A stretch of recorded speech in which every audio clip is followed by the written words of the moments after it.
Hi everyone, and welcome to Deep Geek Live. I've got a very special guest today, and I've got a very special topic, one of my favourite characters in the entire world of A Song of Ice and Fire. So first of all, though, I will introduce the multi-talented Joe Magician. Do you want to say hi? Hello, everybody. It is I, the multi-talented wizard with many links and chains, like the awesome maester that I am. Obviously from my YouTube channel, Joe Magician, the Maester Monthly Podcast. We just put out an episode. You should go check that one out. Feature writer for Watchers on the Wall and moderator of A Song of Ice and Fire subreddit. I knew I was forgetting one. I always forget that last one. But yeah, I'm really excited to be here. Davos is too good for this world. I think that's going to be the thesis. He is, which is why he's not in this world. He's in a much, much better world of A Song of Ice and Fire. Guys, thank you so much. We've had some super chats coming in already. As always, I'm going to be structuring this around with the questions that I've been getting in from my patrons. My patrons' questions will get priority. And also, obviously, if there's any super chats, we'll come to them as well. But we will try and get to as many questions that we can in the chat as we spot them going by. So let's, first of all, there were a couple of super chats just before we went live. So thank you to Kids28 saying just because Davoss is a legend. Agreed. I think Matt and I speak with one voice in this. Davoss is indeed a bit of a legend. Anime Lover saying showing some love, left a question on Patreon. Yes, I saw that. We'll get to that in just a moment. Maura Lee with a very generous super chat. Thank you so much, Maura. You know how much I appreciate all of your support, and not just from me, but for the entire community. It's pretty mind-blowing. Thank you. I really appreciate it. Saying just a show of support for all the great content on both channels. Loved listening to the latest story on the Well-Told Tale. Poe is one of my favourite authors. Yes, I'll talk about it a little bit later. My second channel, the Well-Told Tale, I did The Fall of the House of Usher just this last week. In fact, yesterday I released it, which is a fantastic story to read. And then finally, Jack Hurst.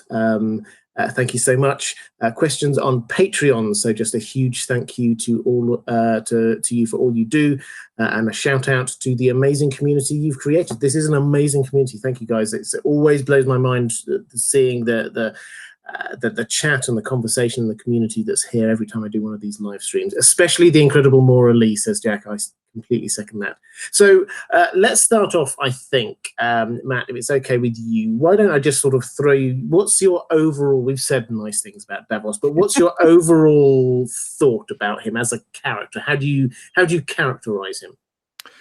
Davos is, I mean, I led off with it. He is too good for Westeros. He's too good for George's writing. He usually does not write characters this good, this wonderful, with this amount of common sense and skill and an interesting backstory. His life as a smuggler, basically as a pirate kind of thing, is like, you don't see it too often. It's like him and like Dunk, and they're like the two greatest people that he's probably written in terms of like quality of character and the way he has this running thing where he keeps taking these low-born, really good guys and matching them with highborns. Stannis and Davos. He does it with Dunk and Egg, obviously.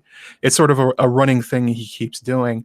And I think Davos is incredibly, I think he's mostly just like doesn't fit because of that, where everything's so grim and everything's sad and there's tragedies everywhere, and they happen to Davos too, but he kind of just sort of keeps going. Meanwhile, you look at other characters and Tyrion's self-destructing. Theon is self-destructing too from his old stuff. Oh, he's coming on his way back. And I think Davos is just awesome. And he's like the good angel on Stannis' shoulder to Melisandre's red devil, that kind of thing. I think that's where he started, but George has taken him so much further than that. Yeah, I agree, and I think we were talking very briefly before we went on air, is that is his role, or that was his role to start with, as this kind of balance to Stannis with this really quite firm, strong self-belief in who he is, and then willing to sort of like put everything else to one side, uncaring about the world as long as he does his duty. And then you get Melisandre, who's there. We all know about Melisandre, and you have to have some sort of balance, and so Davos is this balance. He is a good person who cares about individuals in a way that both Melisandre and Stannis do not, and that's the thing that really makes him stand out. And he stayed very constant, I think, is the other thing. You talked about Tyrion. Tyrion has had quite a down and up kind of character arc in terms of his emotions. Davoss has stayed very strong throughout as who he is. Rebecca Sonta, $4 for the number of fingers Davoss has left. Ouch. Thank you for that. That's very kind. As people in the chat say, too soon, too soon. But let's start with questions about his background, because I think this is really important to understanding his character. And John St. Baptiste, who's got a fantastic YouTube channel here, by the way, guys, if you like music, please do go and check him out. His question is, he says it's a bit more mundane. I think it's quite to the point here, though. What I love so much about the character Davoss is that he was a nobody from Flea Bottom. Is it better that that is the truth, or that he were a special noble bastard? Asking this from a story standpoint, because John says he would be disappointed if Davoss is not the common man. Well, I personally agree. I think it's really important to who he is that he is this commoner. But Joe, what do you think in terms of the character? How important is it that he's got that kind of humble background? Well, I guess there's a difference there between genetics and background. I don't think it really matters to me if Davoss is actually like some sort of secret prince or has some noble birth going back, like what's that movie? A Knight's Tale, where they like made up his noble birth, Heath Ledger's noble birth. I think it's more important that he grew up knowing poverty. He knew up having to fight and claw his way out of Flea Bottom, and honestly made himself probably the most famous commoner in Westeros at the time, just as a smuggler. And then when he became Stannis's savior, I mean, people call him the Onion Knight, and it's supposed to make fun of him, but it's sort of like a badge of honor, where he, a smuggler from Flea Bottom, saved a High Lord in the way that none of them could. And it's kind of like embarrassment, just how quality he is as a person, the skills he has, and just the I guess the moral compass he has. And that comes from where he's grown up, not what his secret parentage may be. I don't think I would really care, because I don't think it has any I don't think it has anything to do with who he is as a person. No, I mean, I think the analogy you used, or the comparison you used a while ago between him and Stannis and Dunk and Egg, I think is a really interesting one, because obviously both of them came from the slums of Flea Bottom, and they both attached themselves to, or were attached to, really, in a way, to a king or a kingly figure, whether you count Stannis as the rightful king or not. Perhaps we'll get onto that in a moment. And then they themselves were like a catalyst for a lot. Davoss is not, I don't think anyone would say he's the main character, but he's a huge catalyst for a lot of what happens.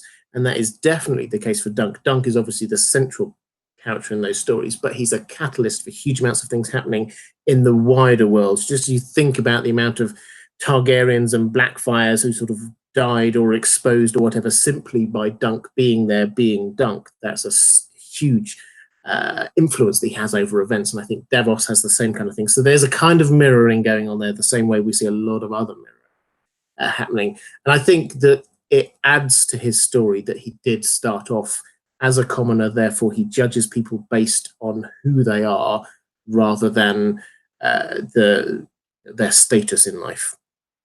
So I think that's a good starting point. Russell Fulton, thank you so much. $7 Canadian. Super chat asking, at the end, Davoss will be Prime Minister of the new look Westeros power structure. Discuss. I think we will definitely get to this. If it's okay with you, Russell, what I'll do is I will answer that one at the point where we're answering a lot of other questions all about what is Davoss's fate going forward, because I want to just sort of establish this backstory so we've got an understanding of who he is as a character, and then move on through to perhaps understand what might that mean for where he's going to end up. And we had a second question about his backstory, which is about this is from James Sidney, one of my patrons. Thank you so much. Saying that my question is about the action that catapulted Davos to relevance. What motivation did he have to assist Stannis at Storm's End during the Reach's siege? The book is relatively mum as to why he did what he did. Now, we talking briefly beforehand, you said you've got a straightforward answer to this one, so I shall just hand it straight over to you. I do. On July 12th of 2012, George was asked this question. During Robert's Rebellion, what brought a simple smuggler like Davos to take sides in the war by helping Stannis and the starving garrison at Storm's End? And then it notes that George laughs. Because he had onions. So he thought to himself, where can I sell these at the best price? If I take them to King's Landing, they'll pay me for the price of the onions.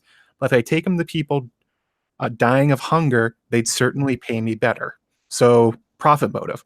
If he helps Stannis and Stannis survives, he will be rewarded far more than the cost of those onions. And that's basically what happened. It was a kind of like Dunk, actually. We're probably going to talk about Dunk quite a lot, but when he sold his armor, or he sold his horses in order and was going to try and win the tournament in order to pay for them. That's sort of what Davos said. He's like, this is my shot to get to a different tier of life, to make a better life for my family. If I attach myself to a lord, I'm in business. And literally what happened. And that's what George says.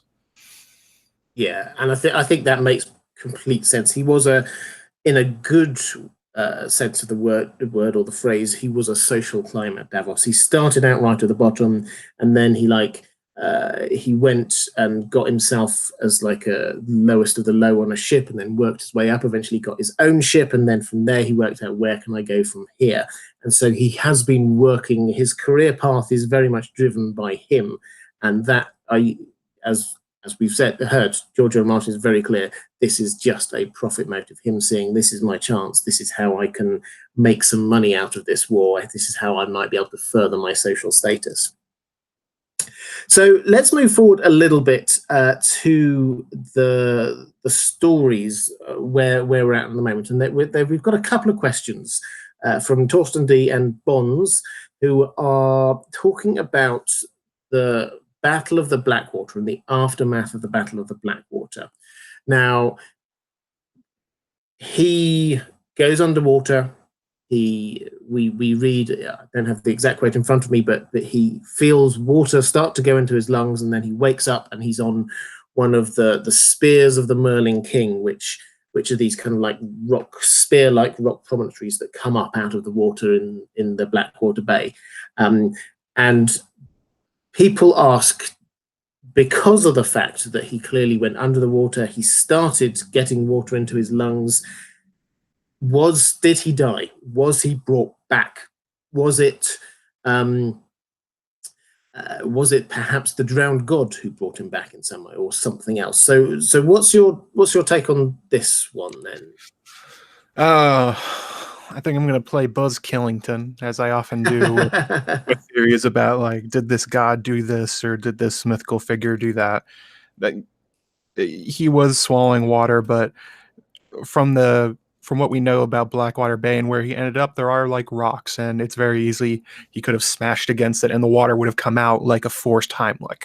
So it's not necessary that happened. I think it's more important that Davos probably thinks it happened, that he really did wonder if he was meeting the afterlife, if he was seeing the Merlin King. I think he thought he heard the Seven at one point talking to him.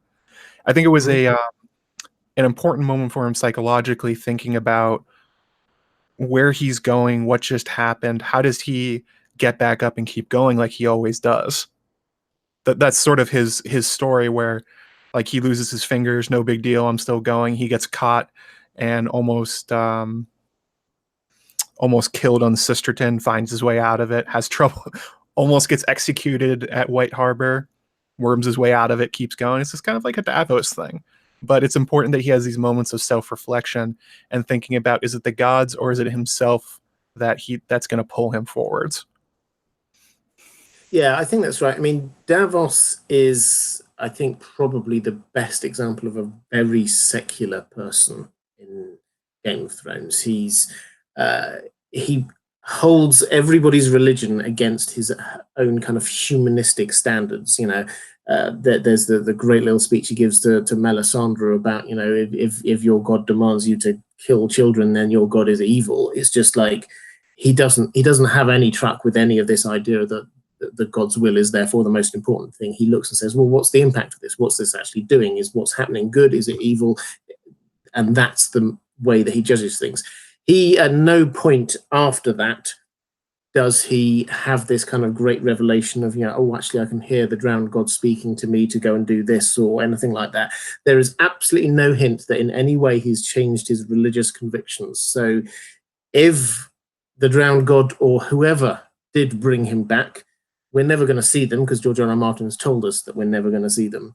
And it doesn't seem to have affected how Davos was as a person. So perhaps, but it doesn't actually make any difference to the story in any way. It doesn't make any difference to Davos in any way. So we didn't see anything, and therefore I think that the simplest answer to all of this is, yeah, he just got washed up onto a rock. There are rocks there. This is what happens. There were probably other survivors.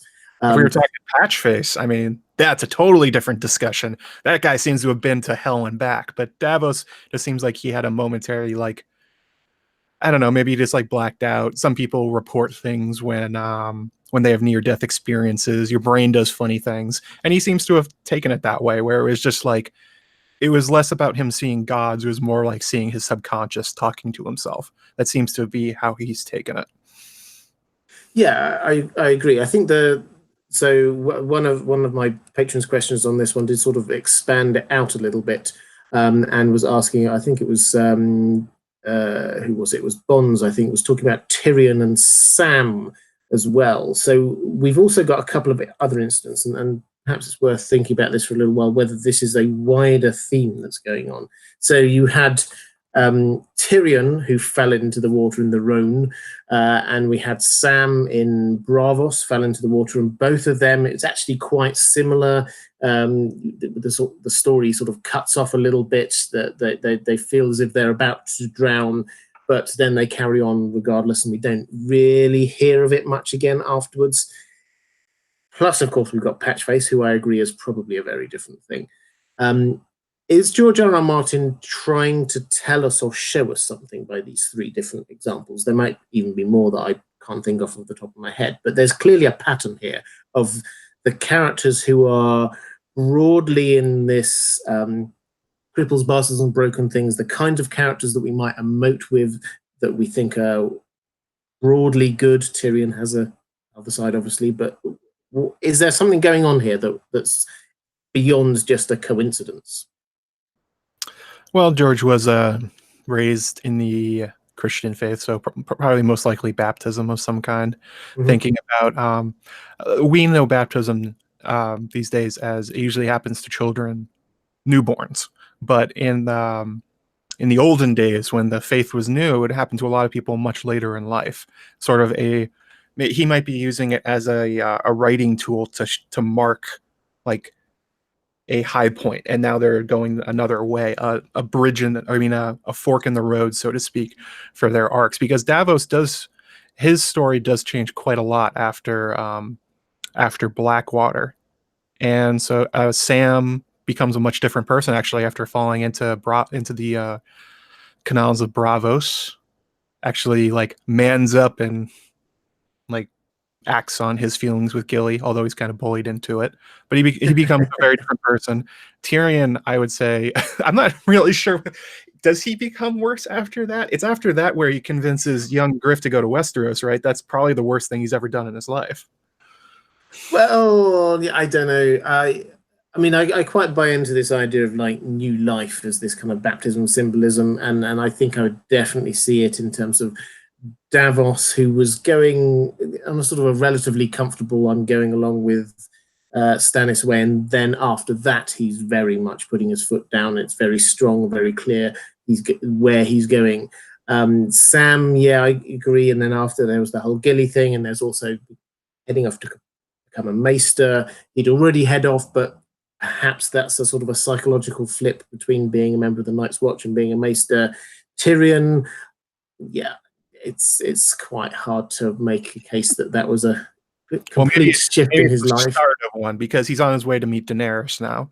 So Yeah. who knows where? But yeah, sending young Griff to Westeros early is just going to kill thousands of people.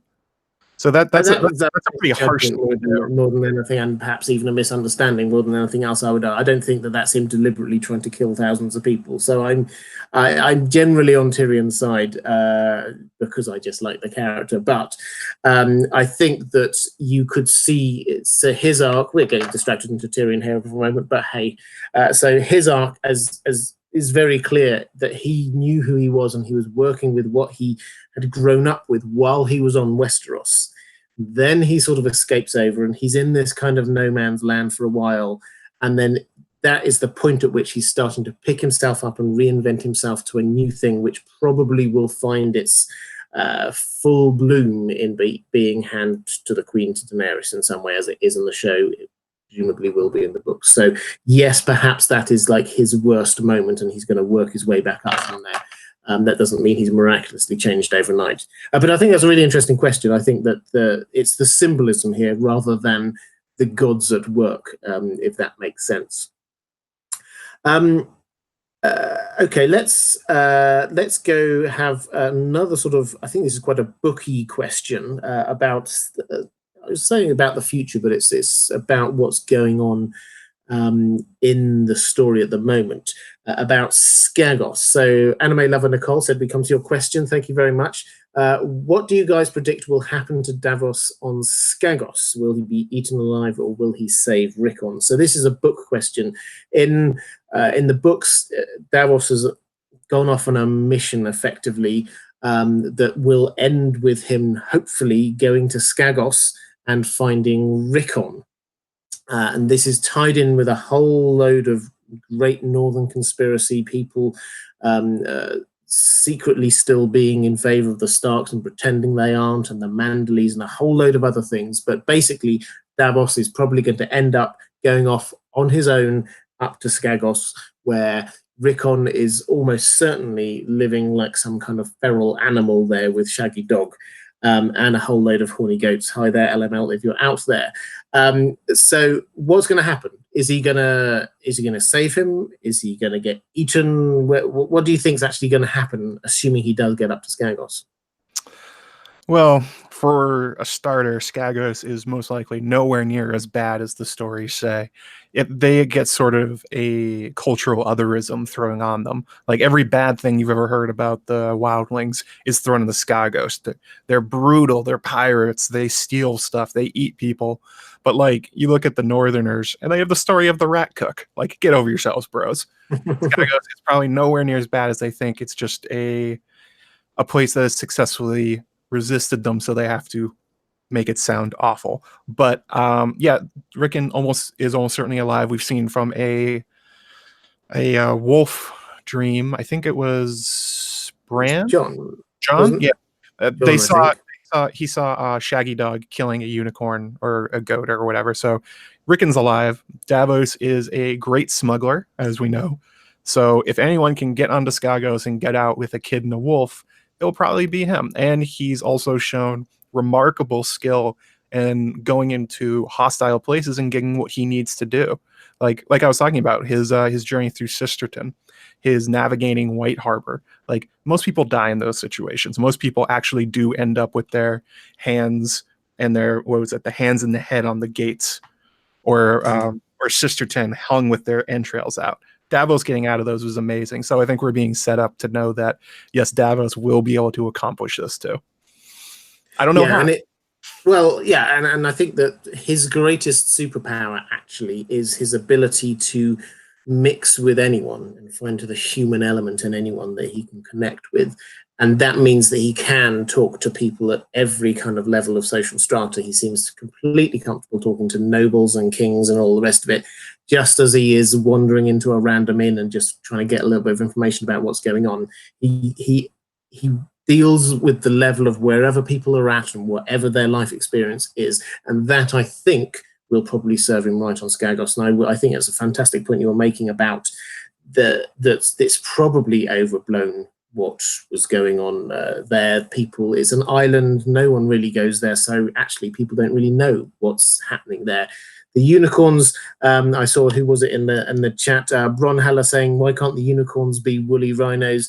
Well, would be a fantastic idea, but I think, given that vision that we were talking about a moment ago, that and this was Jon having a sort of a vision or a warging dream, as it were, through Ghost into Shaggy Dog, because the wolves, the dire wolves, are all connected, that saw a goat with one horn, which seems to imply that this is where the legends of unicorns will have come from.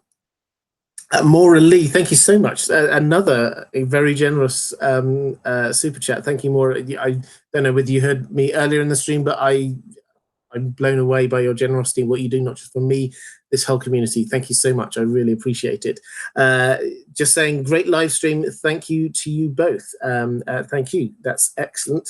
And Ellen King, $10, saying, thank you so much. You add to my enjoyment of these great books. Love the well-told tale. Please ask the people watching to click like. Well, if you're watching, please click like. Thank you so much, Ellen. That's really kind. Is there anything that's come up in the chat that you've spotted as we've just been going through there, Matt? People seem to be talking a lot about the time. Something about 4:20. I don't know. No idea what that means. No idea what that means. Where's LML at? I don't know. It's probably something to do with him. No, I haven't caught any good ones. I've been well, that's absolutely. We've got plenty of other questions as well from patrons to be getting through. So this is one from Jack Coogan, which is one question. Says, one question I've seen floating around is, did Davoss, not Melisandre, bring Jon back to life? I don't know what evidence there is, but it sounded cool, so I figured I'd pose it to you.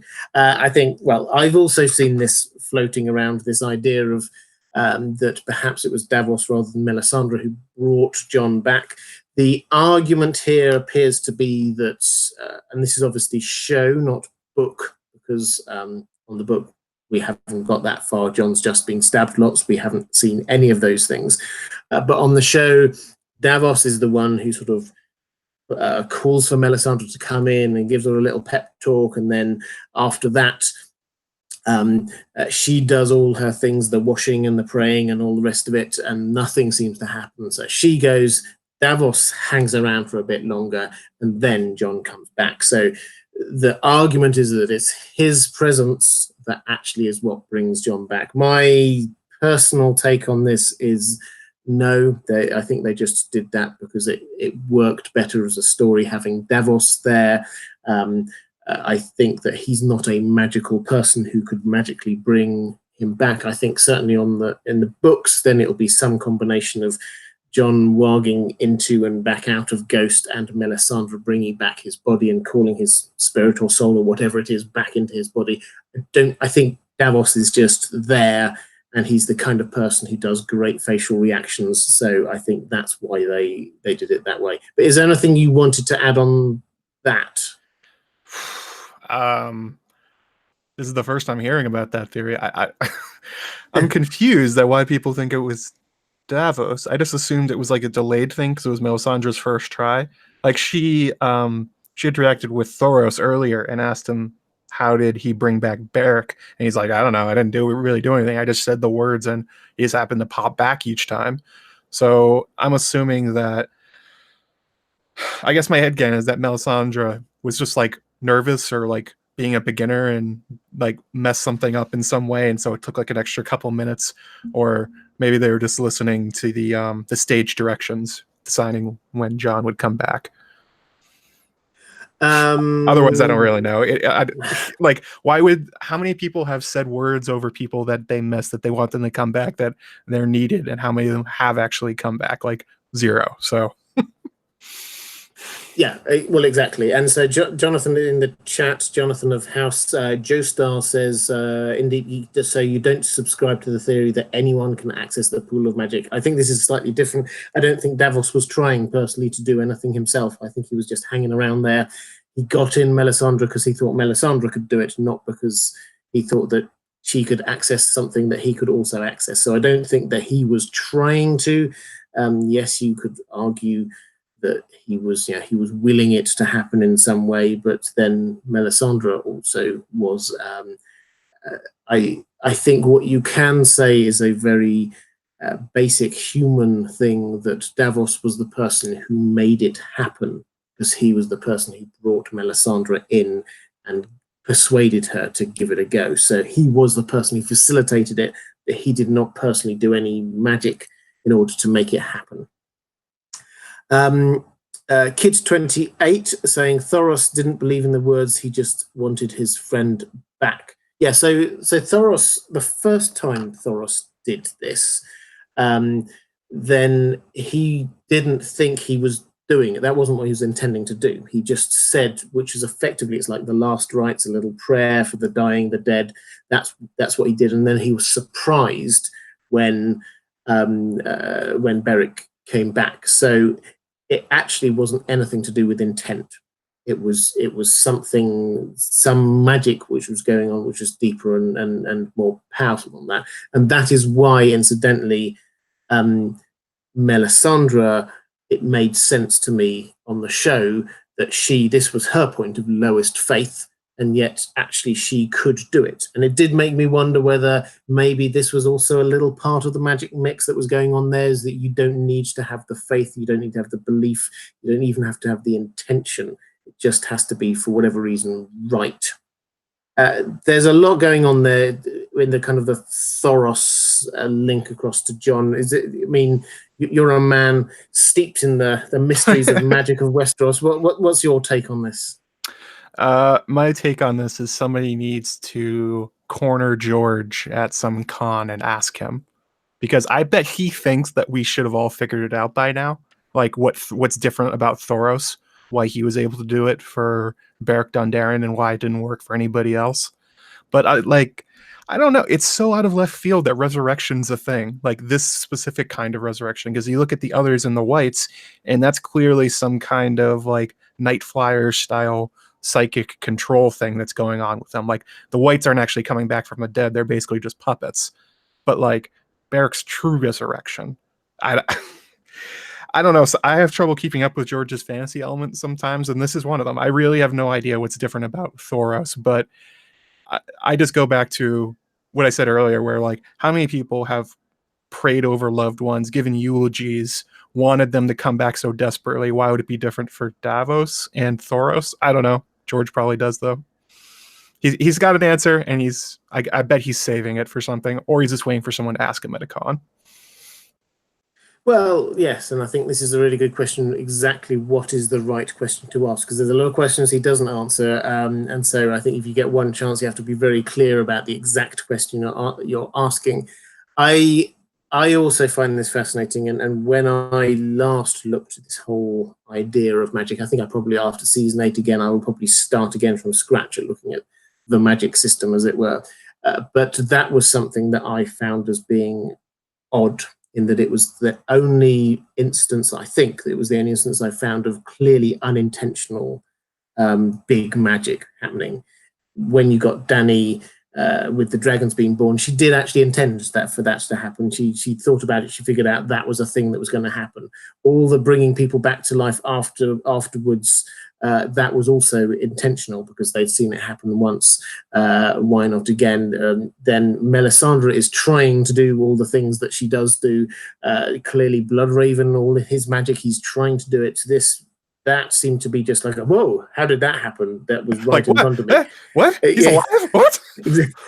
And that seems to just be a really weird. The only thing that I got, and it was a start of a thought that I never finished, feel free anyone to follow on with this, is that there are a few characters that have a number of different bits of sort of symbolism and magic types about them. Beric seems to be this kind of apex of a lot of them. He's clearly he's a storm lord, so you've got a lot of this kind of like weather magic and storms and all the rest of it. But he was clearly brought back by the Red God. He has a throne in weirwood trees, and he seems to personally follow the ways of the Faith of the Seven, because when he puts the Hound on trial, it's very, very much a Faith of the Seven kind of idea of trial by combat. So he seems to be kind of like the focus of a number of these different magic types and belief systems. But I didn't go anywhere with that thought, but it did, to me, make him again seem quite unique and interesting. Let's move on from that one, because I think we haven't got this is about Davos, right? To that. Yeah, well, this is about Davos. So let's bring us to questions about the future of Davos. Now, let's go with a couple about season 8. Maura Lee saying Davos states that he is not a fighter. What do you think then will be his major role in the end game? And Cornelia Etchzela says, what can we expect from Davos in season 8? After all, we know that he's not a great fighter, he's a great diplomat and negotiator. Do you think such skills will be needed? So, prediction times. What then do you think, Joe Magician, put you on the spot, what's going to happen to him in season 8? What's going to happen to Davos? Well, this is one of those hard things to say, because I think, like Bronn and his actor, that the showrunners love Liam Cunningham. So I think they have given Davos more of a role than he really had in the books, just because he's a great actor. He's a great person. They like being around him. That kind of happens every once in a while. They kind of prop up different characters. But yeah, I mean, like, he can't really fight that much, can he? I mean, like, he's like Jaime, where his hand's all messed up. I don't know if it's a sword hand, but it's sort of implied that, and like when they broke into King's Landing and he just did talking while Gendry hammered. So maybe that will be his thing. Maybe he'll just like he'll talk and distract people while the warriors come in behind him. I mean, that seems to have been what he does in the past.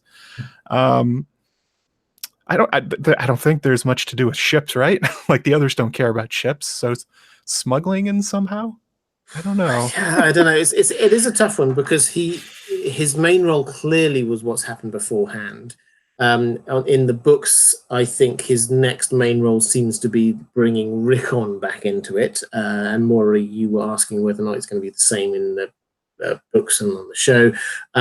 I think that the show is going to be a lot more action focused in season 8, and that means that characters like him and Tyrion and Varys are probably going to have a bit less of the focus on them.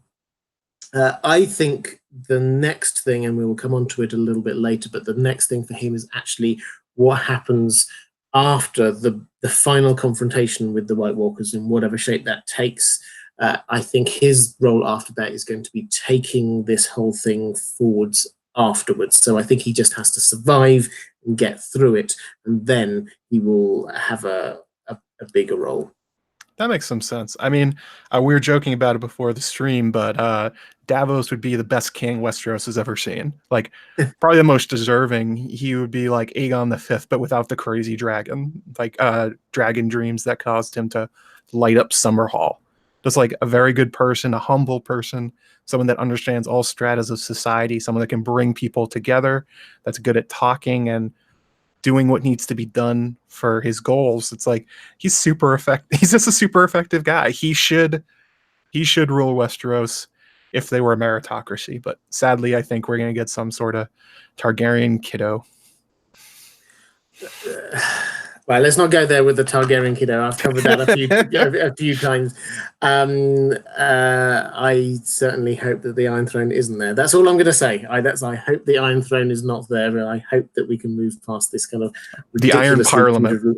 Well, maybe not Parliament, maybe Council is as far as they will go. At this moment, as I always do about halfway through my live streams, I'm just going to do a very quick update for people to know what's coming up on my channel.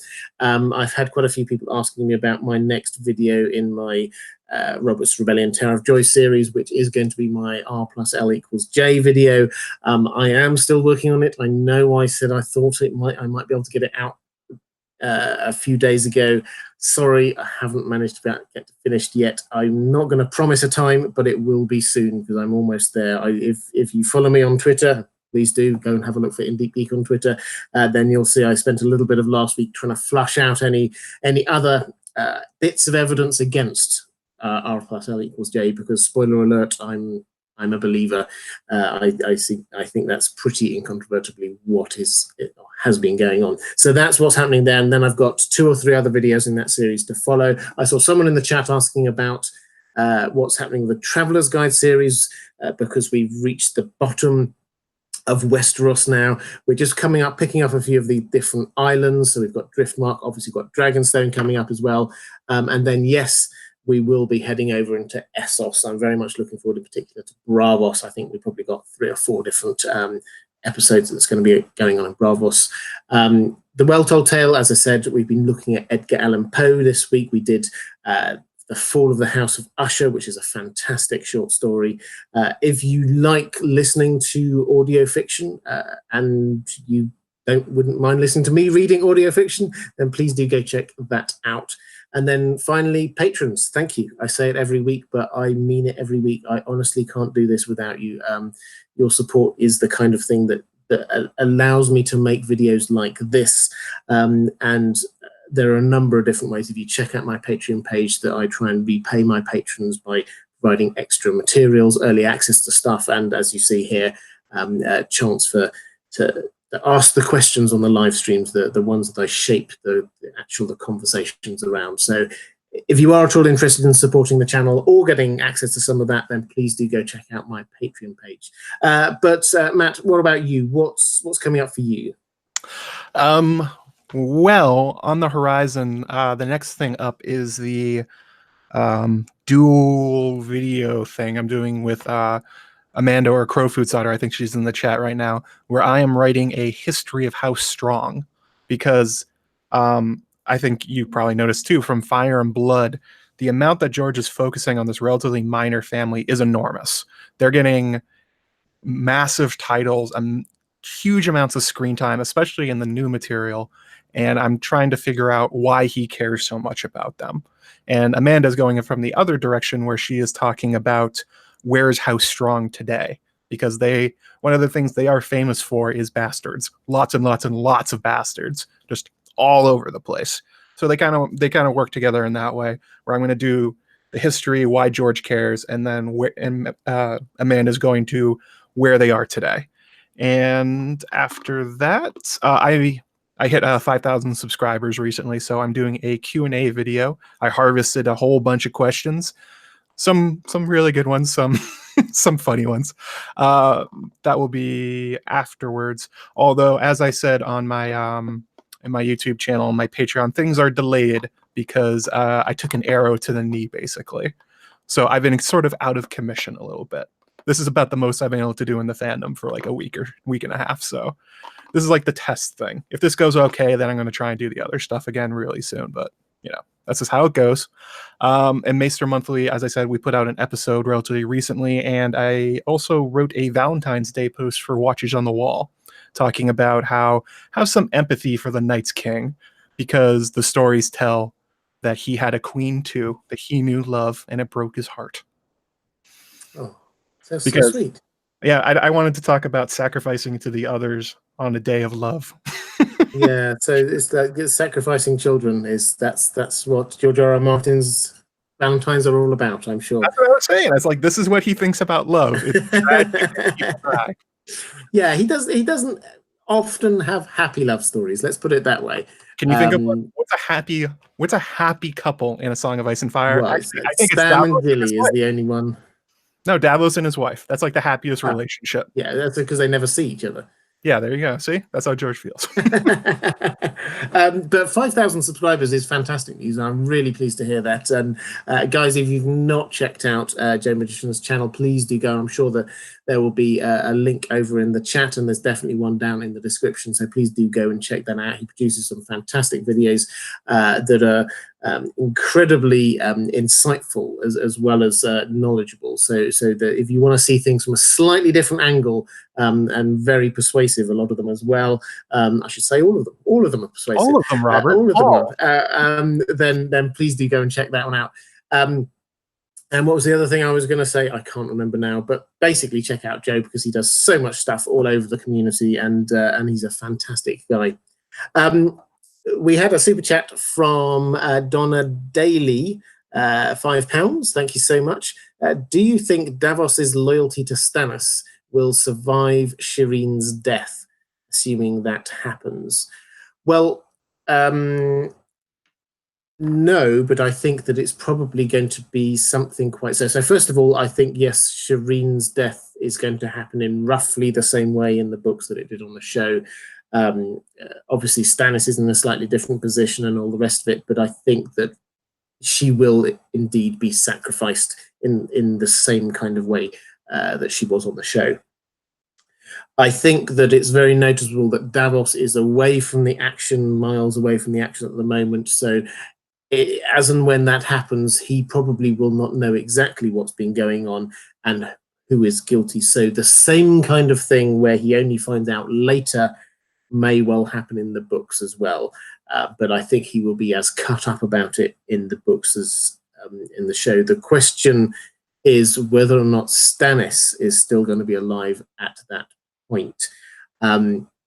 Now, the risk of disappointing 1,000 Stannis the Manis fans, I think that he's not going to survive for much longer. I think The Winds of Winter will be his last book. So I think that it's entirely possible that Davos again finds out after Stannis has long gone. But Joe, what do you think? What do you think the iteration is going to be there, and how do you think, assuming you agree with me that the same sort of thing is going to happen, how do you think that Davos will react? Well, I do agree that Stannis' days are numbered, but more than I think, I hope, because I'm not a Stannis fan. I hope he bites it as soon as possible. That would make me pretty happy. When Brienne killed him, that was just beautiful. But I don't think Davos is actually blindly loyal to Stannis. I think he is loyal to the fact that Stannis actually rewarded him and has actually done quite right by him for the services he's rendered. Quite a lot of times, lords in Westeros will take something good that a commoner did for them and then just sort of kick him to the curb. It's really, really hard to get even losing his fingers. That's a fair deal for a commoner for how Stannis rewarded him for his loyalty. So I don't think it's blind. And you can tell from the way they argue that Davos does disagree with Stannis quite a lot, and he questions what he's doing. He's questioning his decisions. I mean, that's kind of their relationship. They go back and forth. Like I said, I think Davos actually is just like the angel on his shoulder to Melisandre's devil. So I do think there would be a breaking point in the relationship, like there can be for everybody. Like we talked about during our previous live stream with Ned and Robert. There is a certain point where there's no coming back for some friendships. But I don't think, even if he loses faith in Stannis, I don't think he'll ever lose faith in his cause. Where the saving of Westeros, the going north to stop the White Walkers, the uniting of people, he'll keep doing that even if Stannis disappoints him, because that seems to be his purpose at this point. Yeah, and I think that this for me is the crux of it, is that Stannis is the one who is dutiful and loyal to what he thinks is the thing he ought to do. Davos is the person who does what he thinks is the right thing to do, and that may often lead him into conflict with Stannis. So if Stannis does something that Davos thinks is unequivocally wrong, that could indeed create this kind of fissure in their relationship. So I think, yeah, I agree. That's actually the difference between them. We don't have to look any further than Edric Storm. That's the example. Quite. Yeah. So he could. He faced him down, and for those in who are show only people, so I say Edric. You clearly say Edric. Edric Storm. Interesting. Has the. He's sort of one of the characters who got bundled up within Gendry's character. So he was the one who was, again, another one of Robert Baratheon's bastard children, and he was the one who was captured by Melisandre and Davos freed. So there's that's his bit of it that's going on there. And indeed, Davos did confront, as we know, Stannis, and could well have just been left down there lurking in the dungeons forever. He didn't know, but he was willing to do that because it was the right thing to do. I remembered the other thing I was going to say to you, actually, which was about how strong, because I was just, I like you, I'm having read through Fire and Blood, the amount of focus on how strong is astonishing, given how little we had to start with for a long, long time about how strong. It was just like a random throwaway family, we thought, who had an interest in Harrenhal at one point.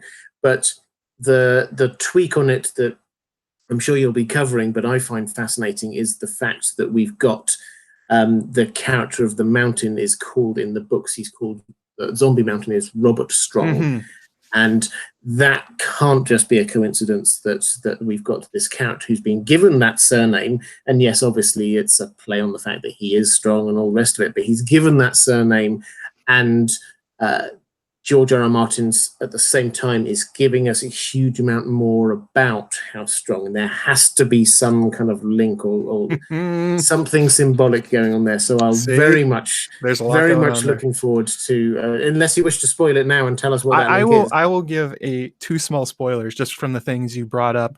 Do you know which book How Strong first appeared in? I have no idea. Everyone thinks it's early because it comes from Littlefinger, but they first show up in Feast for Crows. You hear the story of Lucamore the Lusty from Aris Oakhart, and then you hear the story of How Strong from Littlefinger in Elaine 1. Then in A Dance with Dragons, Robert Strong shows up.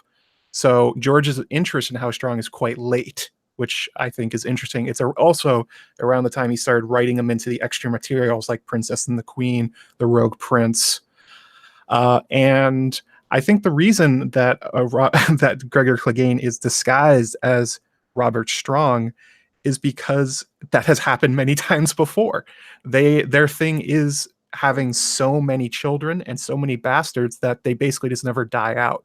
So it is completely reasonable that a huge guy would show up and claim to be How Strong, because it's like, yeah, this has happened before. Like in the Golden Company, there's two guys claiming to be Strongs. They may well be. Who knows? They're all over the place. And it's also kind of a joke because Robert Strong is he's adorned in the, images of the faith, and How Strong is a First Man family. So it's almost a way of saying he's a fake with that name, which is kind of funny. It's a joke from George for us. He does very obscure jokes sometimes, it has to be said. Okay, well, that's fascinating. Do please let us know when that all comes out, because I'll very happily direct people over there, and I'll have a look myself as well. Let's move on. We started talking a little bit about this interaction between Davos and Stannis and Melisandre as well. Got a couple of questions about this. What happens with Davos and Melisandre? So Maura Lee points out that Davos told her that if he ever saw her again, he will kill her because of what happened to Shireen. Is that how Melisandre is going to meet her end? And Jack Hurst asks a very similar question. Do you think that he will kill her? So I think for my part, the first thing I have to say here is I really do want him to. I think, particularly on the show, that the scene when he confronts her with it was just so powerful, and it would work exceptionally well, I think, as a bit of sort of TV theatre if he were able to, at the end of it all, confront her and actually do give her the justice that he feels that she should have, because she basically killed a child, and Jon just said, look, just go away. And that felt wrong, not just to me, I'm sure to lots of other people, but clearly that felt wrong to Davos. And so I think it would work well for me if that happens. I think Melisandre will die. I don't think we necessarily have to take her words to Varys. You know, I have to die in this strange world, this strange land, and so do you. I don't think we should necessarily take that as particularly prophetic, because let's face it, she does get quite a lot of stuff wrong. But I think she is probably right here. I think she probably will die in Westeros. And if anyone does it, I hope Davos does. Do you also hope that, or do you think that she will either not die or die in some other way. I agree with you that I would like to see that happen. I think it would be. I'm just sort of actually writing it in my head right now and envisioning it, where she loses her ruby and the glamour fails, and Davos finally sees her as she is. And I think I hope he gives her what she deserves for killing Shireen and so many others. But I wonder if they'll call back to Sandor and Arya, and he'll find mercy seeing the ugly, decrepit character she actually is, that she is not as powerful as she thinks, that her life is misery, that maybe he will give her the mercy that that is not in his heart, but maybe he'll find it somewhere. Yeah, yeah. I mean, he is the kind of person he might show mercy, but at the same time, that seemed to strike him really quite hard, as you would expect, because he had a really close bond with Shireen. But yeah, I think that the short answer is we don't know. It makes a lot of narrative sense for me. And I think that Melisandre, at the end of the action, no matter what, that is the end of her role in the way that she sees it. She will have completed her task at the end of this. Whereas Davos, I think, will see that he has a role going forward. And so I think it makes sense if she does die, if she ends, rather than just sort of like slinking off and trying a different thing.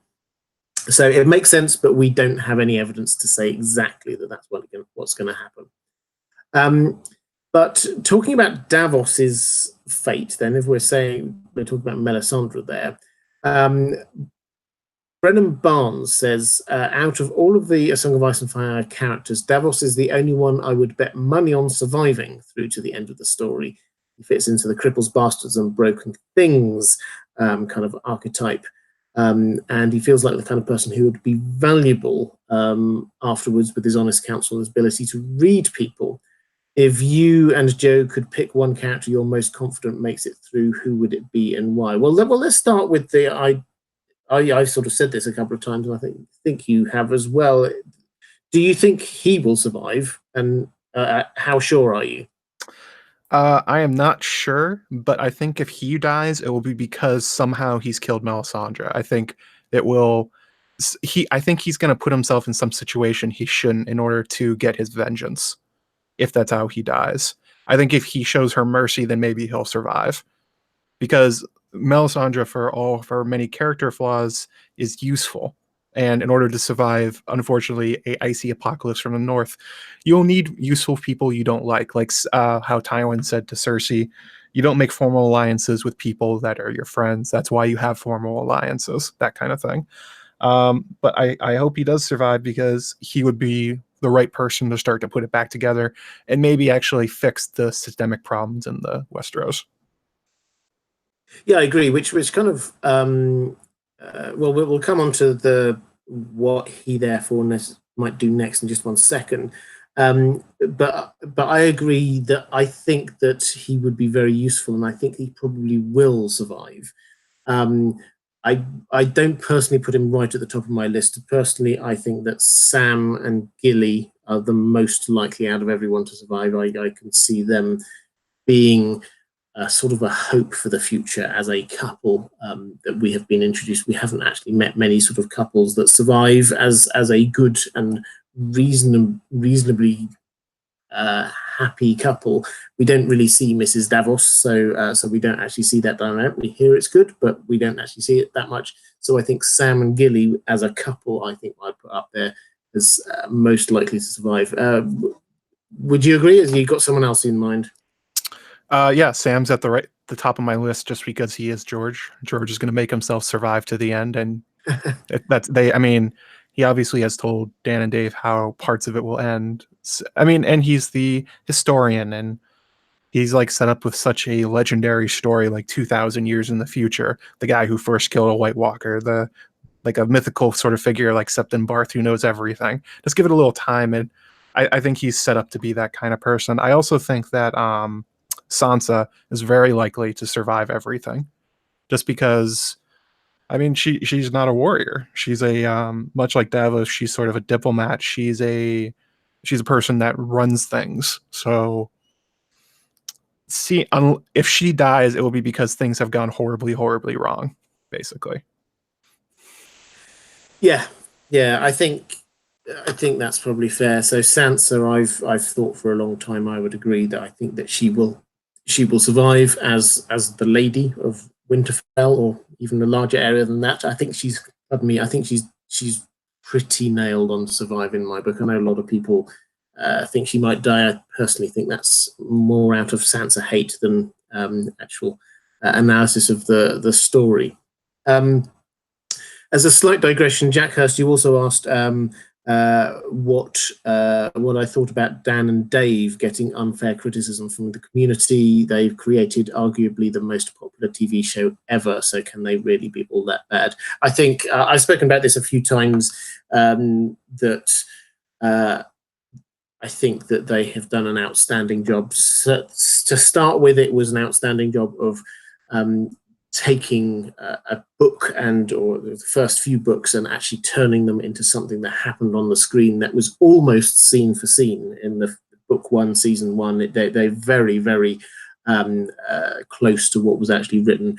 As they've moved further forward through the series, it's turned more into a kind of a different style, something that works well on the screen rather than something that's a faithful adaptation of a book. So we lost a lot of the stuff that makes the book so good, the political intrigue, the dialogue and the conversations, and gained a huge amount of stuff that works really well on the screen, like the Battle of the Bastards is an astonishingly good bit of TV. Hodor reveal worked so well. There are so many of these kind of things that I just think they did brilliantly well. So do they get a lot of unfair criticism? Yes. Do they get some deserved criticism? Yes, they do. They have taken a few missteps in my view, but I would agree they have created one of the biggest and most astonishing bits of TV drama anywhere ever, and I think that they have to be applauded for that. The other just thing that I would add on to that is, in any fandom anywhere across the piece, when it's been running for a while, people do start, a lot of hardcore fans do start turning on the writers if they perceive that they're going away from the thing that they love. It happens wherever. You see it in Star Wars at the moment with Rian Johnson, and people turned on George Lucas, and Doctor Who fans are quite often, big Doctor Who fan myself, but they have huge views on the showrunners there. So I think this is just normal and natural. Bit of a digression, but Matt, did you have anything actually on that? Did you want to say your piece, or should we just move on? I have some things to say about this. I'm gonna get in trouble with a lot of people, but I've got your mute ready. I really like the show. I think it's an excellent TV show. I think it's a very good adaptation, but I think a lot of people lose sight of the fact that it is an adaptation. It is not the book on the screen, because the book is unfilmable, unfortunately. It's so inside people's heads. It's memories and flashbacks and their interpretations of things. And like, so much of that is unfilmable. And I think George has said that. He's like, wow, you guys wanted to turn this into a show? Okay, I mean, fine. we'll give it a shot. But like, and also the fact that the way the story goes is, for the first 3 books, it's relatively linear.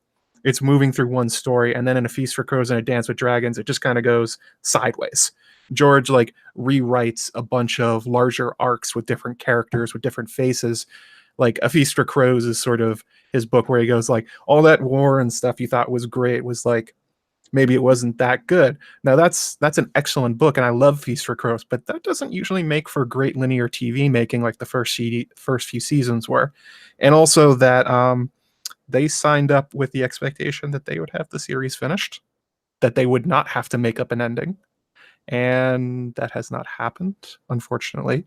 It's kind of like if you hired somebody to, like, I don't know, put in a new toilet, and you're like, oh, by the way, now you have to finish the entire plumbing job or something like that, where it's like the escalation of what they're being asked to do versus what they signed up for is kind of unfair. But you know, there are parts of the show I don't like. I didn't like Arya and Sansa last season. I thought that whole plot was pretty silly. Dorne was not great.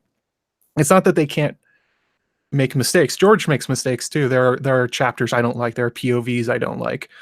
But overall, they've made a great show. And I think a lot of people judge it sort of based on how faithful it is to the books, that if it's 1-to-1, it will be great.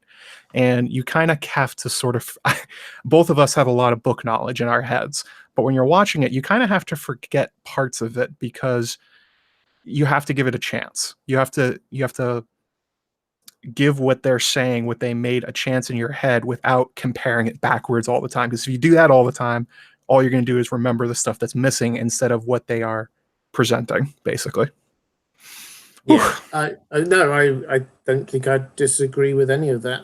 I think that anyone who's a book fan can look at what has been produced, particularly in the last couple of seasons, and spot a huge amount of things that perhaps could have been done better. I don't think anyone's blind to that, but still, it is my favorite TV show. That's why I do what I do. It's an astonishing thing that has been produced. So that ends that digression. But one more thing. Sorry, go make it quick. That's very quickly.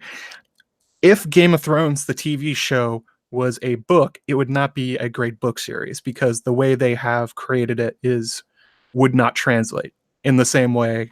Do you see what I mean? Where it's a very good TV show, but it's not great as a book series. They've sort of made two different things based on the same source material. Just as A Song of Ice and Fire as written does not make for a great TV show. They had to change large parts of it in order to get to that place. Anyway, that's my thing. No.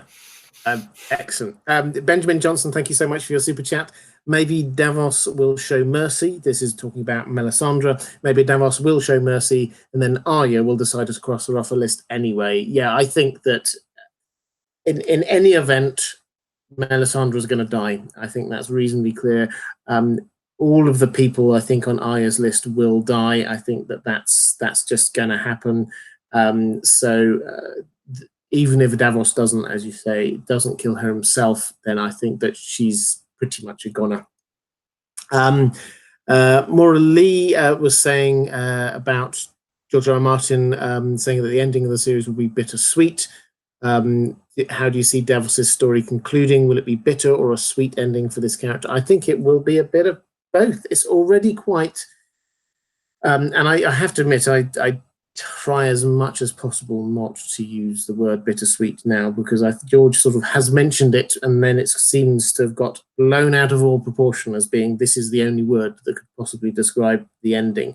I think it is a way of describing the ending, but I think that there are much richer ways of describing what happens. For example, that he talked about comparing the ending of of A Song of Ice and Fire to the Scouring of the Shire, the penultimate chapter of The Lord of the Rings. That he's gone into great detail about that. I think for me, that's a much more interesting route to be going down. But in terms of Davos himself, will it be bittersweet? It's already quite bitter. He's lost so much of his family already to all of these wars that's been going on there. He's been losing people he loves and he cares about. I think that he may well end up getting the recognition and having the kind of post after all of this in public life that he deserves. But that doesn't mean that he's going to be there feeling really happy about his life. I think that he's going to be there feeling, is this actually worth it? And we already know that he thinks, the life of one child is absolutely paramount. So perhaps in his case, bittersweet is a good way of saying it. I just slightly allergic to the word at the moment, I have to say. Matt, anything else on that? No, I pretty much agree. It's basically at the end of this, if he survives, he's going to get titles and medals, but that's not the same as having his kids back, basically. He would rather have the 4 sons he lost at the Blackwater alive, probably, than a lordship, I would guess. I would absolutely agree. And this kind of brings us on to Russell Fulton. This was a super chat from a lot earlier, and I said, could we answer it a bit later when we get to it? So I think now is the time to get to it. At the end, says Russell, Davos will be Prime Minister of the new look Westeros power structure. Discuss. well, this is a fantastic, a huge topic about what will it look like in the end going forward. Will they have a prime minister? Prime minister, in effect, the prime minister was the hand of the king. So that is not necessarily a big shift. I wonder whether they're going to move more towards being a sort of a council rather than having one individual ruler. That just seems to be more of the same. Whatever it is, I see Davos almost certainly being there, one of the most important people, whether he is the hand of the king or queen, or whether he is the one of the key players on that council. I think he's going to be one of the main people within this new structure going forward.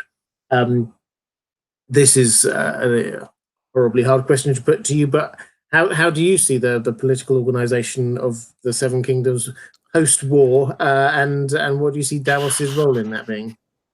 Well, unfortunately, I'm going to be a bit grim in my answer, in that it seems to be that when lords fall, new people jump up to take their place, like we saw with I think it was Chet,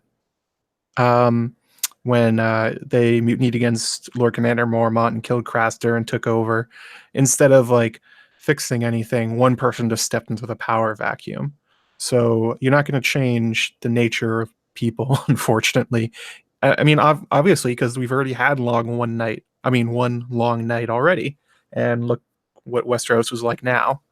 So, I mean, you can reorganize things, and they can try and make a more egalitarian, maybe fair society. But like, it's always the push and pull. It's the ice and fire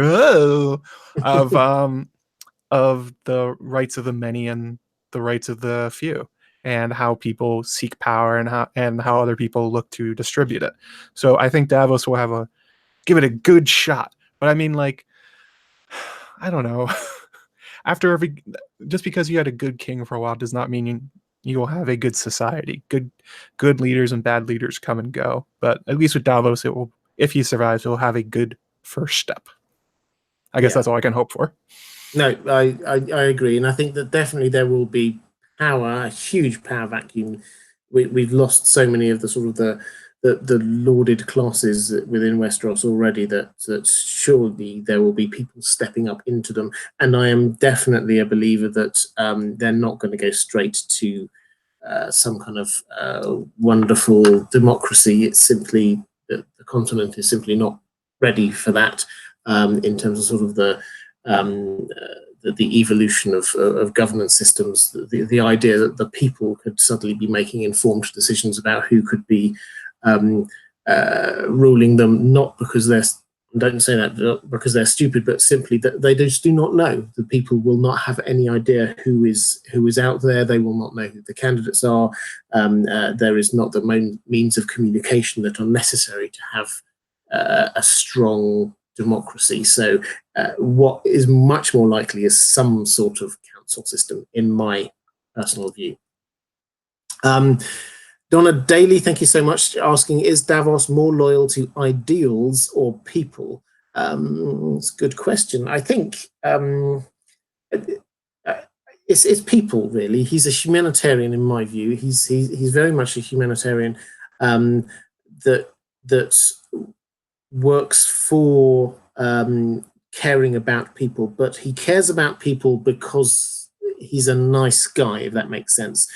So yes, he is loyal to Stannis, but as we've been talking already, then he could turn against him if Stannis does bad stuff, for example. So it's a curious interplay. He's a people person, and all of his ethics are based upon people and what is good and what is evil, based upon let man be the measure of all things, for those classical Greek scholars. That is the basis of his understanding. Which kind of links in with Karis the Beast on Patreon saying, I'm Team Stannis for the books. And what do you think Sir Davos could do to snap him out of this fantasy that Melisandre has him convinced of? So we sort of covered some of this ground already, but there's a sort of slight twist on this one. Is there anything that Davos could do to sort of get Stannis to sort of change his mind, or is Stannis just completely set on where he's going? I think there's a very good quote about this that I'm going to read that I think this tells us what we need to know about where Stannis is going. He says, "I know the cost. Last night, gazing into that hearth, I saw things in the flames as well. I saw a king, a crown of fire on his brows, burning Davos. His own crown consumed his flesh and turned him to ash. Do you think I need Melisandre to tell me what that means? Or you, if Joffrey should die, what is the life of one bastard boy against a kingdom?" And then Davos replies with his epic everything. So I think it's sort of a misunderstanding of Melisandre and Stannis' character that he's ensorcelled in some way, that there's like something you can do to break him out of it. He knows the path he's going down. He knows where he's going, that this will destroy him in the end. And he thinks George has this conception that he has written Stannis as righteous, that he is going towards this goal of saving the kingdoms no matter the cost. So I don't know, like, how would you even snap him out of that? That's not really a Melisandre thing. That's more of a Stannis thing that Melisandre is feeding, I guess. Yeah, exactly. And so this is his having to do his duty and what he himself thinks is the right thing to do has been an element of his character all the way through, from even before the book series picks up. He's there. He sits stewing in this kind of righteous indignation about the fact that he wasn't given Storm's End, the hereditary Baratheon castle, and instead he has to sit on Dragonstone. But he doesn't ever sort of like do anything about that. He just thinks, right, well, I've been told to be here, therefore this is what I'm going to do. And he just does his duty, and that's a core part of who he is that Melisandre can play. As long as she can get him believing what she wants, then he will go to any lengths to deliver on it. While this is sort of connected in, I guess, to do with Stannis and Melisandre, we've got a quote, Susan Dunkel, who I think is actually one of your patrons as well, saying, "My question is about this quote. The wind sighed through the chamber, and in the hearth the flames gusted and swirled. Davos listens to the logs crackle and spit. When Davos left the window, his shadow went before him, tall and thin, and fell across the painted table like a sword." There's no real question attached to that, Susan. So I'm just going to interpret this as you saying, what does that mean? What's the sort of symbolism of that? And then Matt, sorry for sort of dropping that one on you without giving you the quote in advance, and it's the kind of thing that we normally get LML to come out with huge amounts of what this is, of all these different things. But where he's sleeping furiously. Do you have a sort of a hot take on what that's very clear language? That this is the context. I probably should have given the context before. This is Davos actually when we were talking about the Edric Storm. This is just when he's about to admit that he's released him, and he's standing there in the painted table room of Dragonstone. We've seen it on the show, and then he hears Stannis and Melisandre walking up the steps towards the room, and then he sort of like turns and he's going to go and talk to them in a moment. So that's the context. Do you think there's anything to this, the image of a sword, him or his shadow as a sword across this map table of Westeros? I I don't even remember this quote, so give me a second. If I had to guess, it's because despite his low-born, his commoner roots and how sort of not important his life has been so far, he has actually found himself in enormous spots throughout the story. Like his decision his ability to convince Stannis not to bring Melisandre to Blackwater. It's unclear what Melisandre would have done different, but that's clearly sort of a turning point in the story where George is sort of making you think that if Melisandre had been there, perhaps Stannis would have won, which would have changed the entire course of history. from that point forwards. Also, his releasing of Edric Storm. That's how you say. I say Edric, but I mean, many times highborn bastards like Edric have gone away, grown up, and come back to become conquerors. We're seeing another one with Aegon the Sixth coming from Essos, if whether or not he really is one. Where raise my eyebrow at that. Yeah, I know he's not actually Aegon the Sixth, but you know what I mean. Where a lot of times in Westeros's history, the people that Davos has saved and let free, the reason the logic is to kill them usually is because when they come back, they usually come back with an army. So Davos is showing mercy in these moments, and especially what he's doing in the North at the moment, where he is playing a pivotal role in the politics of the quote-unquote Grand Northern conspiracy. What he does and what he decides and who he follows seems to have just like giant ripples across the world, which you wouldn't expect for a smuggler from Flea Bottom who smells of the sea and onions. Yeah, I think that's right. And actually, I have just got that quote up, and I think that probably there might be a bit of a clue here in the context here. So immediately before that bit that we read, Davos is looking out of the window, and it says, "The wings of the stone dragons cast great black shadows in the light from the night fire. He tried to tell himself that they were no more than carvings, cold and lifeless. This was their place once, a place of dragons and dragon lords, the seat of House Targaryen. The Targaryens were the blood of old Valyria." And then we get into this whole thing with the wind sighing and coming in through the window and the flames, all the rest of it, and then the shadow. And I do wonder whether that might not be as well as talking about Davos casting a shadow, because it has been talking about the Valyrians and the Targaryens, about the fact that actually they're going to go away from Dragonstone, and who's going to come in next? The Targaryens. So I think that there's a hint of that, and obviously Daenerys and also the rightful king of Westeros, Aegon the Sixth, is going to be tongue-in-cheek, guys. Both of them are going to be invading Westeros, so it is going to be like the shadow of the Targaryens once more falling across the Westeros like a sword. So there's probably a little bit of that symbolism going on in there as well. Ellen King, thank you so much, $10 for that super chat, saying thank you again, can't say enough. You're very welcome. Many people mentioning Arya killing Melisandre. Who do you think will kill her? Yeah, well, we've talked around this a little bit, haven't we?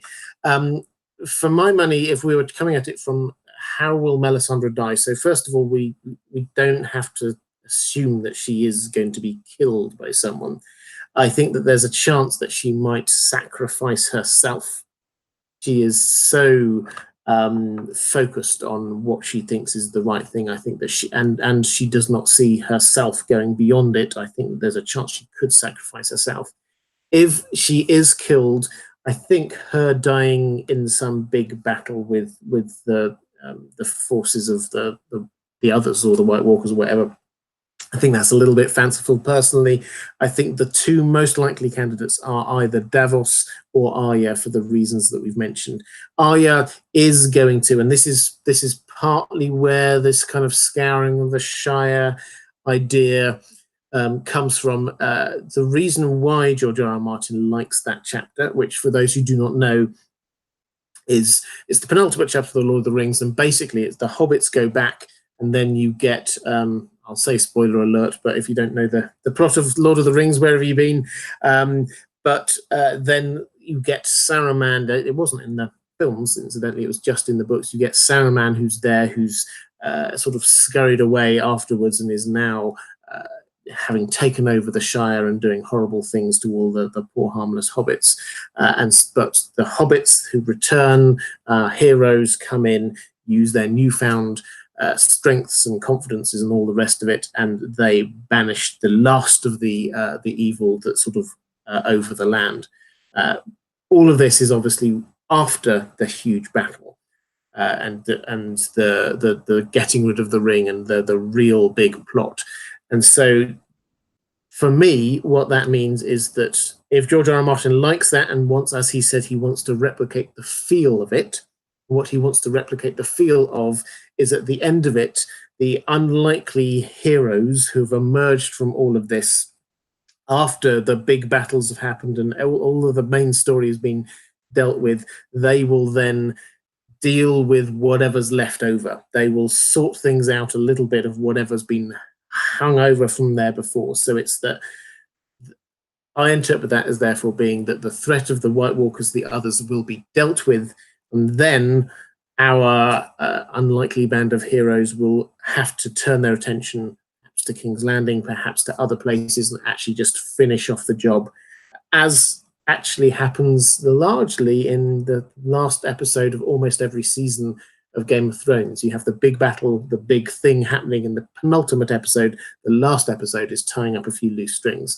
So that is a very long preamble to say that if Arya survives to the last episode of the show and the last segment of the books, which I think she probably will, don't think that her end is going to be a straightforward one, but I think that she will survive up to then, and she will definitely be finishing off, I think, her list of people that she's wanting to get rid of. So if Davos does not enact some kind of mercy killing or anger killing of Melisandre, then I think that Arya is certainly the most likely other person to do it. Anything to add? Sorry, that was quite a long, waffly introduction to say, yes, probably, I think there's a good chance she might. But what do you think? Well, if we're talking about the scouring of the Shire, an important part of that is that Saruman is in charge of the Shire at that point. He's basically turned it into a modern factory place where he's destroyed the pristine beauty of the Shire into just pure profit for himself. But he's basically like a fallen wizard at that point. He really doesn't have any powers left. He's more or less just a human, less than the angel he actually is. That's what the Astari are. Yeah, they're angels. That may be the future for Melisandre. If the magic actually leaves the world at the end of A Song of Ice and Fire, maybe she'll lose her powers too. I also like the idea that maybe she'll become like an old man or a Ghost of High Heart figure, because she actually is that old, and she does have a wealth of information. And there's a funny part about her story that she tries not to sleep because she gets insane dreams during the night, much like the Ghost of High Heart. So I think there's some foreshadowing that the perfectly otherworldly beautiful Melisandre, who makes herself like known and a consort of kings, ends up just a simple woods witch telling stories of little kids about what happened in her life. I think that would be a sort of, not like punishment for her, but maybe like just like the end of her arc. After rising so high, her fire goes out and she's just sort of a cinder, kind of like Saruman at the end of Lord of the Rings. Yeah, I could certainly see that. I mean, I have a probably heretical view that she is herself a fire white, but we don't have time to get into that one. I did a video on it ages ago. If you want to go scouring through my back catalogue, the use of that word was intentional. John Del Vento, thank you so much for a super chat saying, in celebration of LML's appearance, LML is now in the chat. We mention his name and then he magically appears. That's we just have to make sure we never say it 3 times in a row. Welcome. Oh, shit. Well, that's it. All the symbolism. LML, there was, I don't know whether you spotted it, but we were talking about that quote with Davos casting the sword-like shadow across the table. If you wish to opine in the chat, then I'm sure people would very much appreciate that. I'm sure the symbolism is strong in that one. In fact, I think we discussed it once when you were on here. So if you have any thoughts, that would be really helpful. Guys, we're actually now starting to come to the end of my questions from my patrons. So if you've got any other questions, now is the time to start dropping them into the chat. Actually, I think my last question from my patron is from John Del Vento again. Thank you so much. You did the super chat, and I've just come to your question here, which you left over on Patreon, saying, is there any convincing evidence from the books for the theory that Sir Davos is Azor Ahai? Was this theory even around before actor Liam Cunningham's cryptic TV interview in which he mentioned a secret that George R.R. Martin told him and nobody else? Well, there's a lot to unpack here. The first thing is that interview that you mentioned. It's not at all a spoilery interview. I'm very happy to talk about it. This was from, I think, about 3 years ago. He was on Conan O'Brien, is it? I can't remember. And he was confronted with this rumor that George R.R. Martin had told him a secret about A Song of Ice and Fire. And Liam Cunningham actually confirmed it. He said it was the first time that he'd met him. He was on set, and George R. R. Martin said, come over, I just want to tell you something. You can't tell anyone else. And then he told him a secret. And Liam Cunningham has not revealed what that secret was. Now, that's the sort of the context here for this theory that I've seen around and about, that perhaps Davos could be Azor Ahai reborn. Now, the question is, was that theory around before that interview? I honestly do not know the answer to that one. But I think the heart of this question is there any chance that Davos himself could be Azor Ahai reborn? Now, I've got a few thoughts on this. I'll be very interested in Matt's take on this, but I'll give the reasoning that I've heard first, and then we'll get Matt's take, and then I'll do my take. And the reasoning for this was that we've already talked about this death and rebirth symbolically, if nothing else, when he was in the Blackwater and he sort of died and then came back again. In fact, a few people say, "I thought you were dead." To him, Salador Saan does. I think Stannis does. I actually say to him, "I thought you were dead." All of the stuff with the red comet overhead, obviously, he's there as well as all these other characters. You could say that symbolically his coming back to life was amidst salt and smoke, if you wish, because it's obviously the salt of the water, and then there was a huge amount of smoke from all of the wildfire and the battle that had happened beforehand, so you could argue that. And there's also the incident on the show, when you see, it's quite amusing, when Stannis draws out early on, and he draws out from the pyre of the seven, and he draws out the sword, flaming sword, and he holds it aloft, claiming it's Lightbringer. And then he rams it into the sand. And in the books, it's this fascinating little bit where you see clearly this isn't quite going to plan. He goes and it's just far too hot, and he has to drop it off very quickly, take the glove off his hand because that had set to fire as well. It didn't exactly go to plan. But so we see on the show that after all of that, Davos was the one to then pull the sword back out of the sand afterwards. Just as a point of clarity, I did double check in the books when I saw this question. In the books, he doesn't. Melisandre goes off with the sword. But that's the theory, and I'll put it to you, Matt. Do you think that there's any chance that Davos could be Azor Ahai reborn? As I have done several times, I have a quote ready for this. Excellent. Feast for Crows, Samuel 4? Yeah, that's how you read that. Rhaegar, I thought, the smoke was from the fire that devoured Summerhall on the day of his birth, the salt from the tears shed for those who died. He shared my belief when he was young, but later he became persuaded it was his own son who fulfilled the prophecy. So that's George making fun of us. Where it's like, yeah, you're right. These things are so ambiguous. It can be literally everybody, and it might be literally everybody. I've always liked the idea that Azor Ahai is one of those things where it's like a multiple Azor Ahai theory, where it's not actually one person. No one person could stop the others, because how does one person fight through an army of 100,000 whites and then kill the Night King? Even with a flaming sword, you couldn't do it. You'd be overwhelmed, like we see with Cold Hands when he basically goes down underneath a pile of whites, and he's basically a superhuman at that point. So it's not going to be one guy with a sword ever. It seems to be that for Davos, I mean, he very well could be an Azor Ahai figure in that he will be essential to the defeat of the others, if that's actually what happens at the end. Who knows? We don't really know what's going to happen at the end. I doubt it will be a ring throwing into the volcano kind of ending for the others. But I also the problem with Azor Ahai, I went into this in my my last video where I was talking about the Targaryens and their dragon dreams, where there seems to be this idea that the further away you are from the event in this sort of collective dreaming thing that Azor Ahai comes from, that you can see the details less distinct. Like I talked about how all the Targaryens were seeing Dany walking out of the fire, and they kept trying to replicate it, thinking it was themselves.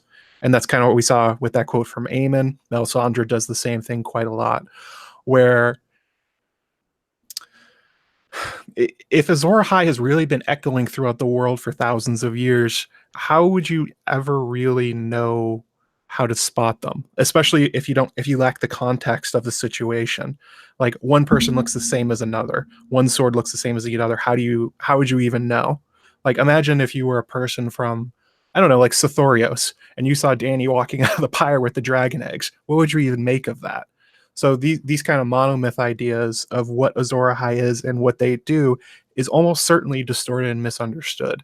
So if he is, I think it's more accurate to say he will be key in the effort against the others at the end of the story, but unlikely to be the one true hero who ends all things, because there will probably not be one true hero that ends all things.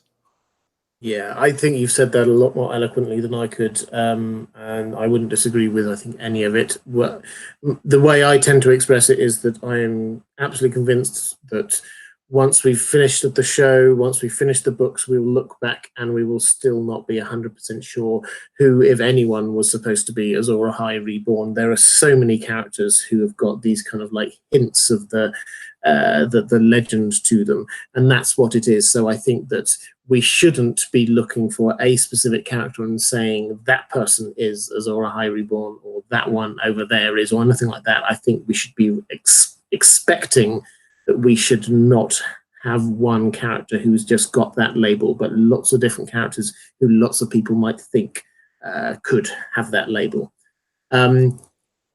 Victoria, go on. One quick thing. I think it's unlikely to be a person that is like the hero of all things, but I think there's very likely to be moments of destiny where someone makes a choice, and that ends up being what changes the tide in some way or another, like Davos saving Edric, or Rhaegar choosing Lyanna, or the Starks finding the direwolves. These kind of things where it's these small moments that you don't realize later are huge moments, but you never could have predicted it. That seems to be the way George works. He likes the small moments that become, what is he like saying? It's the butterflies that become the hurricanes, I think. Yeah. And the other thing I would just add into this, as we keep on adding things into it, that when you actually look at this idea of Azor Ahai, the original myth, we don't know huge amounts. We sort of try and create it as this sort of template for who it is who's going to like go off and do amazing things, but we honestly don't know what those amazing things were. We have the story is of how Lightbringer itself was forged, and we get all this lots of history about, you know, then he went and tried tempered it and did it for 30 days and 50 days and all the rest of it, and then he plunged the sword into Nissa and all the rest of it. But what happens then? That was all just like getting a fiery sword. What happens then? Not really huge amounts of information. And what, therefore, Azor Ahai Reborn should be doing, not huge amounts. We've got all these kind of vague things about what signs you might have for them, who it is, but actually what they're going to do, not so much. And that means that it will be very vague, because we will not know what it is that Azor Ahai Reborn, if such a person exists, actually does. It's going to be deliberately vague for us. Veronica Dogon, thank you so much. $50 is incredibly generous. Just saying, Joe Magician found you through Deep Geek. I'm delighted, and just wanted to show appreciation. I'm delighted when people discover people through this channel. This is one of the reasons why I have people on here, because as well as enjoying having the debate, fresh voices, different opinions, I don't have a monopoly on wisdom or understanding in this subject or any subject. As well as that, I only invite on people who I think that it will be well worth your time investigating. So when people tell me that they found somebody else through my channel, I am absolutely overjoyed, because I'm only inviting on people I want you to go and see. So please do go and check out Joe's channel. Guys, we're going to start rounding this one up now. We're going to take a few questions from the chat. I've finished off the questions from my patrons now. Matt, if you want to have a quick look at what's going on in the chat and see if there are a couple of questions going on there, perhaps we can finish off with. John Del Vento saying, don't forget my patron question. That was the one we've been answering, the one about Azor Ahai. If you asked another one, apologies. I will answer that one over on Patreon, but I think that's the question you're referring to. Is there any convincing evidence from the books for the theory that Sir Davos is Azor Ahai? I think the short answer is no, but we've given a longer answer about who or what Azor Ahai might be. Matt, any questions in the chat you think it'll be good to just sort of finish off with? There's one here that I like. I don't. It kind of makes me laugh a little bit. It's from Mainstream Hypocrisy. He says, "Do you think there's a chance that Davos has a doppelganger out there? Someone has his finger bones. Will somebody become glamored to look like a beloved Onion?" And that's actually a good fantasy note, that Melisandre thinks that bones make glamours better, and his finger bones are missing. So some people think that's going to be important in some way. What do you think, Robert? Yeah, I mean, I think this is actually no is the short answer. I don't think there's a doppelganger of him out there anywhere. I think this is one of those examples of, although George will have been very aware of it, I think the fandom community taking a throwaway comment from one character and then building up to mean that this has to therefore mean some other thing. Melisandre gave a list of 2 or 3 different things, each of which could help with the glamour. I think one of them was hair. I can't remember what another one was. And she talked about a bag of finger bones as being one of those things that could. That does not necessarily mean that just because there is a bag of Davos's finger bones sort of knocking around somewhere, that therefore somebody has made a glamour of him.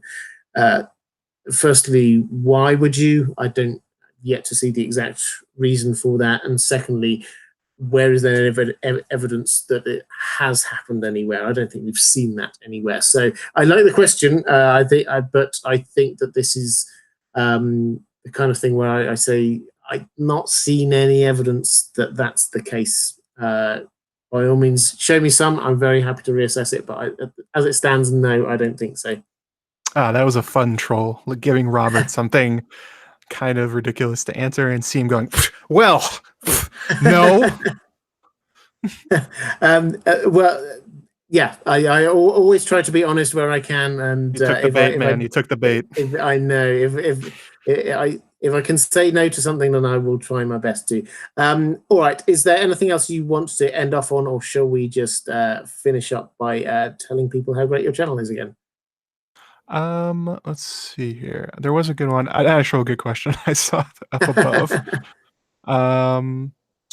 Do you think, this is from Imagination Realm, do you think Davos will get involved with convincing the Golden Company to switch sides in Season 8?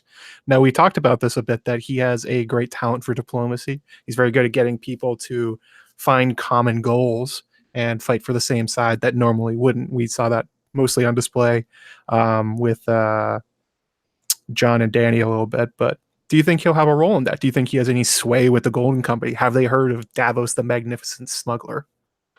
No. I mean, the one thing I will say on the show about and I love, by the way, this is turning from me largely asking you questions to the other way around. I think it's fantastic. The thing we have to remember is that the Golden Company on the show, we have to treat them as just a general mercenary company. So if you're a book reader and you know the rich history of the Golden Company, I think we just need to kind of ignore that bit. Will they turn against Cersei? mean, they might, but I don't think we have to assume that they will. If they are just a generic mercenary company, then what we're going to see is, for most of the first couple of episodes or so, Cersei just sort of like reasserting her realm in the south because everybody else has gone up north. So it's entirely possible that they might at the end turn on Cersei, but I don't actually see a plot reason why they have to, because unless all of humanity pretty much gets wiped out up north, and then somebody has to persuade this last hope for the Seven Kingdoms to actually, rather than defend Cersei, to actually try and fight against the army of the dead. So yeah, if I was going to ask anyone to do it, it'd probably be Sir Davos, but I haven't seen any evidence, or I can't currently see any particular plot reason why that would have to happen. Sorry, did you want to give your take on that one? Oh no, I think you answered it. I just, there was a super chat here from Donna Daly. This is something the reaction from my answer to this is always funny. Out of pure curiosity, she's read A Game of Thrones 3 times, the rest twice. How many times have you read the books, Robert? Oh well, I'll get your answer first, because if your response is always amusing. How many have you read? Have you ever read them? Somewhere, Aziz from History of Westeros is going to get angry because I've read them once, and that's it. I have not gone back and done a reread. I have listened to a lot of podcasts. I've watched a lot of videos. I've read a lot of quotes, like when I'm writing theories, read analyses and essays, but I have literally only read each A Song of Ice and Fire book once. That's it. Not like 7 times, not 15, just the one. Well, there's no judgment here. I think my answer to this is I don't know, which is not because I've read them from beginning to end so many different times that I've lost count of how many times I've done that. Before I really got into doing this, I had read through the whole series twice, and then having got into this, what I found is that I've read through it all, I'm sure, many times since, but in random chunks, in random orders. I've read book 1 again a couple of times. There are segments of, Clash of Kings. I've read to think how many times I've read the section when Dany's in the House of the Undying, probably 20 or 30 times, just trying to get my head around it. And so some bits of it I have probably read more than is probably good for my sanity. But before I started this, from beginning to end, I'd read it all through twice. You can probably add another few times on that in accumulation over the last few years of just getting into the detail. I'm being yelled at in your chat. Are you? It happens every time. People are like, "What? How dare you? I've only read these things once." It's Kid28. Thank you so much, saying always a pleasure, Robert and Matt. Though perhaps not Matt, given that he's not an expert. Gregory joke. Gregory Namath, $10. Thank you so much, saying great stream. Thanks, guys. I think that is all of the super chats we've got going on there. Yeah, you're getting a lot of grief. Okay, guys, I think I'm going to round this one up now and finish it all off. Thank you, Matt, for coming on. It's always a pleasure having you on, always adding a huge amount of wisdom and insight into whatever we're looking at the time. Do you want to remind people again where they can find you? Sure. You can find me on my YouTube channel, youtube.com/Joe Magician. The latest video was Pyres and Blood, talking about I talked about it during the stream, but it's the idea that the Targaryens have all been seeing Dany and trying to imitate her to bring back the dragons. And then upcoming is the How Strong video and the Q&A video. You can also support me on Patreon at patreon.com/Joe Magician, where I give away much of the same things that Robert does. Sneak peeks, exclusive content, extra content, that kind of stuff. You can also find me on the Maester Monthly podcast with my fellow A Song of Ice and Fire mods, where we talk nonsense and review theories basically that get posted on the board that we moderate. It's always a good time, and we're rather silly. And on Watchers on the Wall, where I write features for them, usually taking stuff from the show and then explaining it more with stuff from the books, where just adding in the information that got left on the cutting room floor. It they end up being pretty well received, and I enjoy writing them. And also Con of Thrones. Both of us will be there, right? Absolutely. Yeah, I'm looking forward to that a lot. I think that my new favorite chat comment, just to finish up when you were admitting how that you'd only read through once, and Tabs 1971, I think, probably trying to compliment you, saying you must have a pornographic memory, only to quickly correct to say photographic memory. Yeah, well, I mean, with A Song of Ice and Fire, it can go either way. I mean, like, just running Fat Pink Mass through my head all the time in Mirror Swamp. I guess I do have a pretty good memory, but yeah. Awesome. Okay, guys. Well, thank you so much for this. Again, thank you, Matt, for coming on. Thank you, Robert. Absolute pleasure. Guys, in the chat, some fantastic questions this time. Really enjoyed just working the way through, I should say, one of my favorite characters, certainly one of the most good characters in the entirety of A Song of Ice and Fire. Particular thank you to you if you did a super chat, and to my patrons. If you are at all interested in supporting the channel, getting access to a few patron-only benefits, please do go check out my Patreon page. There's a link down in the description, or patreon.com/InDeepGeek. Thank you, guys. I shall see you again this time next week with another topic and another excellent guest. Take care. Bye.